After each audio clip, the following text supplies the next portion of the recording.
মানুষ প্রতিশোধের জন্য কতই না নিষ্ঠুর হতে পারে, নিজের স্বার্থের জন্য অত্যন্ত কাছের বন্ধুকেও ব্যবহার করে। আসসালামু আলাইকুম, ওয়েলকাম টু আরআই ফ্যাক্ট। আজ আমরা এমন একটি মুভি সম্পর্কে জানতে চলেছি যার কাহিনী একই সাথে অলৌকিক এবং থ্রিলার। মুভির শেষে এমন একটি টুইস্ট আছে যা আপনাদের কল্পনারও বাইরে। মুভির শুরু হয় শেলবি এবং বেকা নামের দুজন মেয়েকে দেখিয়ে, যারা অনেক ভালো বন্ধু ছিল। হ্যালোউইনের রাতে তারা নতুন কিছু করার প্ল্যান করে, এমন কিছু যা অনেক ইন্টারেস্টিং। বেকা একটা স্পিরিট বক্স বানানোর আইডিয়া দেয়, যেটা দিয়ে তারা আত্মাদের সাথে যোগাযোগ করতে পারবে। শেলবি প্রথমে আইডিয়াটা পছন্দ করে না, কিন্তু বেকা তাকে বোঝায় এটা দিয়ে হয়তো তুমি তোমার মায়ের সাথেও যোগাযোগ করতে পারবে। শেলবির মা কিছুদিন আগেই মারা গিয়েছিল। এটা শুনে শেলবিও রাজি হয়ে যায়। তারা দুজনে মিলে একটা স্পিরিট বক্স বানায়, যেটা দেখতে একদম ওয়েজা বোর্ডের মতো ছিল। এরপর তারা খেলা শুরু করে দেয়। তারা দুজনেই খুব বেশি সিরিয়াস ছিল না। শেলবি প্রথমে প্রশ্ন করে, আমাদের আশেপাশে কি কোনো আত্মা আছে? এটা বলার সাথে সাথেই স্পিরিট বক্সের পয়েন্টার ইয়েসের দিকে সরে যায়। এটা দেখে বেকার অবস্থা খারাপ হয়ে যায়। এরপর শেলবি স্পিরিটের নাম জিজ্ঞেস করলে পয়েন্টার কতগুলো লেটার দেখায়। এগুলো মেলালে এমিলি নাম হয়, অর্থাৎ এটা এমিলির আত্মা ছিল। তারা এমিলিকে চিনত, এমিলি তাদের স্কুলেই পড়তো। সে সুইসাইড করে মারা গিয়েছিল। তারা আবার জিজ্ঞেস করে, তুমি তোমার নিজের জীবন কিভাবে নিয়েছিলে? এবার পয়েন্টার দেখায় মার্ডার, অর্থাৎ এমিলি সুইসাইড করেনি, বরং কেউ তাকে খুন করেছিল। শেলবি এবং বেকা দুজন দুজনের দিকে অবাক হয়ে তাকিয়ে থাকে। এই কথা তো কেউ জানে না, সবাই জানে এমিলি সুইসাইড করেছে। তারা এবার খুনির নাম জানতে চায়। তখনই সব লাইট অফ হতে শুরু করে, আর পয়েন্টার দেখায় লেটার, অর্থাৎ তাদেরকে পরে দেখা করতে বলছে। তারা দুজনে এমিলির মৃত্যু সম্পর্কে রিসার্চ শুরু করে দেয়। তারা জানতে পারে গাড়ি নিয়ে এমিলি নিজেই চালিয়ে একটা লেকে ডুবে মারা যায়। বেকা এমিলিকে কিছুটা চিনত, কারণ সে একসময় তার একটা স্কোয়াডে ছিল। তারা এসব নিয়েই কথা বলছিল, তখনই শেলবির বাবা চলে আসে। শেলবির বাবা একজন পুলিশ ছিল। তিনি শেলবিকে সুইমিং ট্রেনিং এর জন্য যেতে বলে, কেননা কয়েকদিন পরেই শেলবির সুইমিং কম্পিটিশন ছিল। যখন সে সুইমিং করছিল, তখন তার এক ধরনের আজব ফিলিংস হয়। তার মনে হয় সে ছাড়াও এখানে আরও কেউ আছে। এই কথা সে বেকাকেও জানায়। বেকা তাকে জানায় তার সাথেও এমন কিছু ঘটেছে। তার ফোনে একটা নাম্বার থেকে অনেকগুলো মেসেজ এসেছে, যেখানে শুধুই লেটার লেখা আছে। তাদের এসব কথার মাঝে সেখানে মিস্টার ড্রেক চলে আসে, যে শেলবির সুইমিং কোচ ছিল। বেকা মিস্টার ড্রেকের শেলবির কাছে আসা একদম পছন্দ করে না, কারণ বেকা জানতো ড্রেকের নজর ভালো না।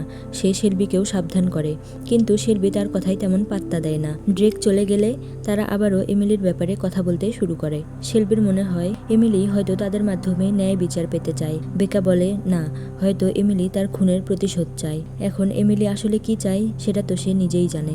তারা সিদ্ধান্ত নেয় তারা আবারও এমিলির সাথে কথা বলবে, আর এজন্য তারা এমিলির কবরের কাছে যায়। এমিলির কবর সেই লেকের পাশেই ছিল, যেখানে সে মারা গিয়েছিল। শেলবি বলে, যখন এমিলির বডি উদ্ধার করা হয়েছিল তখন তার বাবা সেখানেই ছিল। তার বাবা দেখেছে এমিলির লাশের অনেক খারাপ অবস্থা হয়েছিল। তার চোখগুলো দেখে মনে হচ্ছিল যেন কোনো জানোয়ার খেয়ে ফেলেছে। মৃত্যুর আগে সে তার পরিচিত সবাইকে মেসেজ দিয়েছিল যে আমি নিজেই নিজের জীবন শেষ করে দিচ্ছি। বেকা বলে, কিন্তু এই কাজটা তো খুনিও করতে পারে, হয়তো সেই এমিলির ফোন নিয়ে সবাইকে মেসেজ করেছে। যাই হোক, তারা তাদের কাজ শুরু করে দেয়। শেলবি হাত ধোয়ার জন্য লেকের ধারে যায়। তখনই হঠাৎ পানির ভেতর থেকে কেউ তার হাত টেনে ধরে। সে ভয় পেয়ে চিৎকার করে ওঠে। দৌড়ে সে বেকার কাছে যায়। তারা দুজনে সেখান থেকে এমিলির আত্মার সাথে কথা না বলেই চলে যায়। এখন এমিলির কেস সলভ করা শেলবির যেন একমাত্র লক্ষ্য হয়ে গেছে। সকাল হতেই সে তার বাবার অফিসে চলে যায় এবং এমিলির কেসের ফাইলটা নিয়ে আসে। সে দেখতে পায় মৃত্যুর সময় এমিলির রক্তে অ্যালকোহল এবং ঘুমের ওষুধের উপাদান পাওয়া গিয়েছিল। এটা দেখে যে কেউ বুঝতে পারবে এই অবস্থায় গাড়ি চালালে অবশ্যই মৃত্যু নিশ্চিত। তারা বুঝতে পারে যে নিশ্চয়ই এমিলিকে কেউ খুন করেছে। খুনি প্রথমে তাকে অ্যালকোহল ও ঘুমের ওষুধ দিয়েছে, এরপর তার ফোন থেকে সবাইকে মেসেজ দিয়ে জানিয়েছে যে আমি মরতে চলেছি, যেন কারো সন্দেহ না হয়। আর এই মার্ডারকে সুইসাইডের রূপ দিতে তার গাড়িতে তাকেই বসিয়ে লেকে ফেলে দেয়। তারা বুঝে উঠতে পারে না এই সাধারণ বিষয়টা পুলিশ কেন ধরতে পারল না। তাদের কথার মাঝে শেলবির সুইমিং কোচ মিস্টার ড্রেক এসে ডিস্টার্ব করে। সে চলে গেলে বেকা বলে, সেই সময়ে ক্রিশ্চিয়ান নামের একটা ছেলে এমিলিকে বিরক্ত করত, হয়তো সেই কিছু করেছে। যাই হোক, শেলবি বাড়িতে গিয়ে দেখতে পায় আজ তার বাবাও তাড়াতাড়ি চলে এসেছে। তার একজনের সাথে দেখা করার কথা আছে। শেলবির বাবা চলে গেলে শেলবি তার বাবার পকেট থেকে গাড়ির চাবিটা নিয়ে পুলিশ কারের সাহায্যে ক্রিশ্চিয়ানের অ্যাড্রেস খুঁজে বের করে। সেই ক্রিশ্চিয়ানের ব্যাপারে খোঁজ নিতে চেয়েছিল এবং তার এই কেসের সাথে কোনো যোগসূত্র আছে কিনা জানতে চেয়েছিল। কিন্তু কেউ একজন ছিল যে শেলবিকে এসব করতে বাধা দিচ্ছিল, কেননা সে যখন সুইমিং করতে যায় তখন মাস্ক পরা একটা লোক তার পিছু নেয়। শেলবি ভয়ে ওয়াশরুমে গিয়ে লুকিয়ে পড়ে যেন লোকটা তার কোনো ক্ষতি না করতে পারে। লোকটা দরজার সামনে একটা নোট রেখে যায় যেখানে লেখা ছিল, মৃত ব্যক্তিকে বিরক্ত করো না। শেলবি এই ঘটনায় এতটাই ভয় পেয়ে যায় যে সে তার বাবাকে সবকিছু খুলে বলে আর সেই নোটটাও দেখায়। শেলবির বাবা বলে, কে হতে পারে যে তোমাকে মারতে চায়?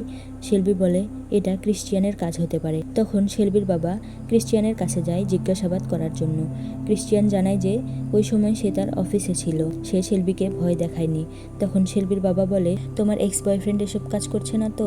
শেলবি জানতো সে এরকম করবে না। যাই হোক, শেলবি সবকিছু বেকাকে বলে। তারা কথা বলছিল, হঠাৎ বেকার অনেক পেট ব্যথা শুরু হয়। মিস্টার ড্রেক এগিয়ে আসলে বেকা তাকে ছুতেও দেয় না। শেলবি তাকে হসপিটালে নিয়ে যাচ্ছিল। হঠাৎই রাস্তার মধ্যে বমি হতে শুরু করে এবং তার পেট থেকে একটা নেকলেস বের হয় যাতে এমিলি লেখা ছিল, অর্থাৎ এটা এমিলির নেকলেস ছিল। ব্যাপারটা অনেক সিরিয়াস ছিল।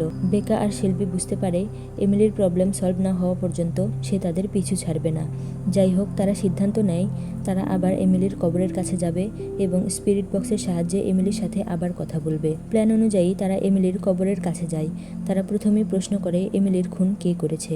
তারা উত্তর পায় মিস্টার ড্রেক, অর্থাৎ শেলবির সুইমিং কোচ। তারা আরও কিছু জিজ্ঞেস করবে তার আগেই সেখানে গার্ড চলে আসে। তারা সেখান থেকে কোনো মতে পালিয়ে যায়। শেলবি বাড়িতে এসে দেখে তার বাবা রেগে তার জন্যই অপেক্ষা করছে। তার বাবা শেলবিকে জিজ্ঞেস করলে শেলবি শেষমেশ সবকিছু সত্যি বলে দেয়।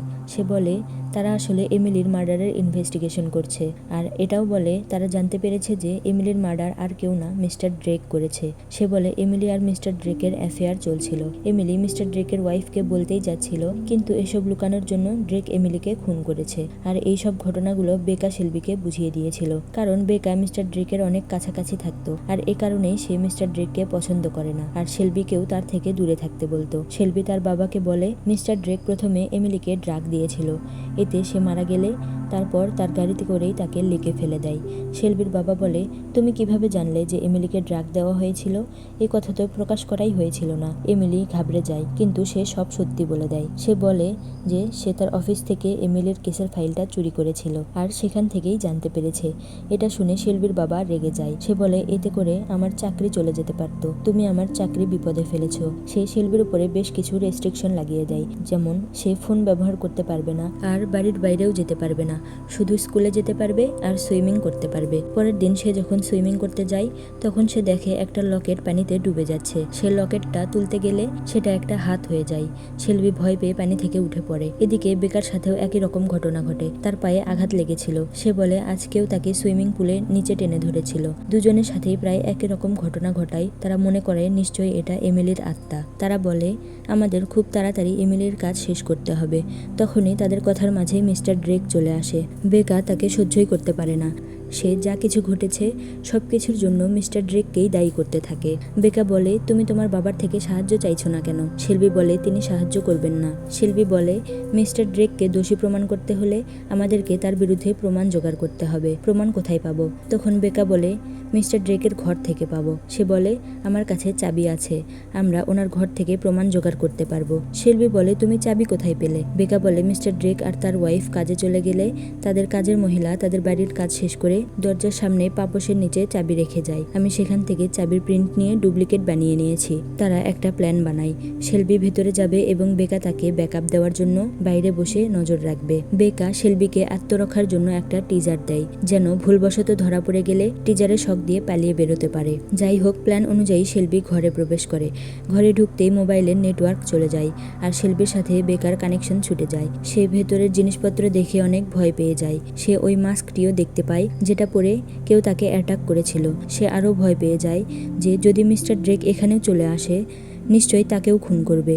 যাই হোক, সে প্রমাণ খুঁজতে লেগে পড়ে। বেডের নিচে দেখতে পায় সেখানে একটা পুতুল পড়ে আছে যার চোখ নেই। সে অনেক ভয় পেয়ে যায় এটা দেখে। এরপর সে ড্রয়ার চেক করে ঘুমের ওষুধ দেখতে পায়। সে প্রমাণ পেয়ে গিয়েছিল। এবার তার বেরোনোর পালা, কিন্তু অনেক দেরি হয়ে গেছে। মিস্টার ড্রেক বাড়ি ফিরে এসেছিল, কিন্তু বেকা তাকে বলতে পারেনি, কেননা ঘরের ভেতরে নেটওয়ার্ক ছিল না। মিস্টার ড্রেক ভেতরে ঢুকে যায়। আওয়াজ পেয়ে শেলবি বুঝতে পারে মিস্টার ড্রেক ফিরে এসেছে। সে লুকিয়ে পড়ে। মিস্টার ড্রেকও সন্দেহ করে যে কেউ তার ঘরে ঢুকেছে। সে ইলেকট্রিক নাইফ নিয়ে তাকে খুঁজতে থাকে। ড্রেক শেলবিকে দেখতে পেতই না, কিন্তু তখনই ফোনে সিগন্যাল চলে আসে এবং ফোন বেজে ওঠে। তখনই মিস্টার ড্রেক তাকে দেখতে পায়। শেলবি ভীষণ ঘাবড়ে যায়, কিন্তু সে নিজেকে কন্ট্রোল করে মিস্টার ড্রেকের কাছে আসতে থাকে এবং বলতে থাকে, আমি আপনাকে অনেক পছন্দ করি, আমি আপনার সাথে একা দেখা করতে চাইছিলাম, তাই এখানে এসেছি। মিস্টার ড্রেকও তার কথার জালে ফেসে যায় এবং তার কাছে আসে। সে তার গালে হাত রাখতেই শেলবি টিজার বের করে মিস্টার ড্রেকের গলায় লাগিয়ে দেয়। এতে শক খেয়ে মিস্টার ড্রেক ডিসব্যালেন্সড হয়ে সিঁড়ি থেকে নিচে পড়ে যায় আর ঘাড়ে আঘাত পেয়ে সে সেখানেই মারা যায়। এমিলির প্রতিশোধ শেষ হয়ে যায়। এরপর আমাদেরকে 1 মাস পরের সিন দেখানো হয়। শেলবি আবারও এমিলির কবরের কাছে যায়। এখানে সে একটা শকিং জিনিস দেখতে পায়। সে দেখতে পায় এটা তো এমিলির কবর না, এটা অন্য একজনের কবর। এর উপর অন্য একজনের নাম লেখা ছিল। এটা দেখে কনফিউজড হয়ে সে তাড়াতাড়ি বেকার কাছে কল করে। বেকা তখন হাসতে হাসতে বলে, এটা কিভাবে এমিলির কবর হবে? এমিলির লাশ তো পুড়িয়ে দেওয়া হয়েছিল। কিন্তু সে যদি আগে থেকেই জানতো তাহলে সে শেলবিকে কেন বলেনি? আর এখানেই আমরা গল্পের টুইস্ট জানতে পারি যে এই সব কিছু আসলে বেকার প্ল্যান ছিল। এমিলিকেও মিস্টার ড্রেক নয় বরং বেকাই মেরেছিল। আসলে বেকা মিস্টার ড্রেককে পছন্দ করত। তাদের দুজনের অ্যাফেয়ার চলছিল। কিন্তু সময়ের সাথে সাথে মিস্টার ড্রেকের মনোযোগ এমিলির দিকে চলে যায়। আস্তে আস্তে তার এমিলির সাথে ভালো সম্পর্ক গড়ে ওঠে। বেকার অনেক হিংসা হয়। এমিলির সুইমিং পারফরমেন্সও বেকার চেয়ে ভালো ছিল। হিংসায় জ্বলে বেকা সিদ্ধান্ত নেয় সে এমিলিকে মেরে ফেলবে। সে ড্রিঙ্কসের মধ্যে ঘুমের ওষুধ দিয়ে এমিলিকে খাওয়ায় এবং এরপর এমিলির ফোন থেকেই সবাইকে মেসেজ দেয় যে আমি মরতে চলেছি। আর তারপর বেকাই এমিলির গাড়ির লেকে ফেলে দেয়। আর এরপর এমিলিকে মারার পর সে মিস্টার ড্রেককেও মারতে চাইছিল, কেননা মিস্টার ড্রেকেও তাকে ধোকা দিচ্ছিল। আর মিস্টার ড্রেককে মারার জন্যই সে সবকিছু প্ল্যান করে আর শেলবিকে ব্যবহার করে। সেদিন সুইমিং করার সময় মাস্ক পরে যে শেলবিকে ভয় দেখিয়েছিল সেটাও আর কেউ না বরং বেকা ছিল। বেকা শেলবিকে আরও বলে মিস্টার ড্রেকের ঘরে যেসব প্রমাণ খুঁজে পেয়েছিল সেসবও বেকাই রেখেছিল। এরপর বেকা ফোন রেখে গাড়ি স্টার্ট করে। সেই গাড়ি নিয়ে পার্কিং থেকে বের হতেই যাচ্ছিল, ঠিক তখনই পার্কিং এর সমস্ত দরজা বন্ধ হয়ে যায় আর তার গাড়িও থেমে যায়।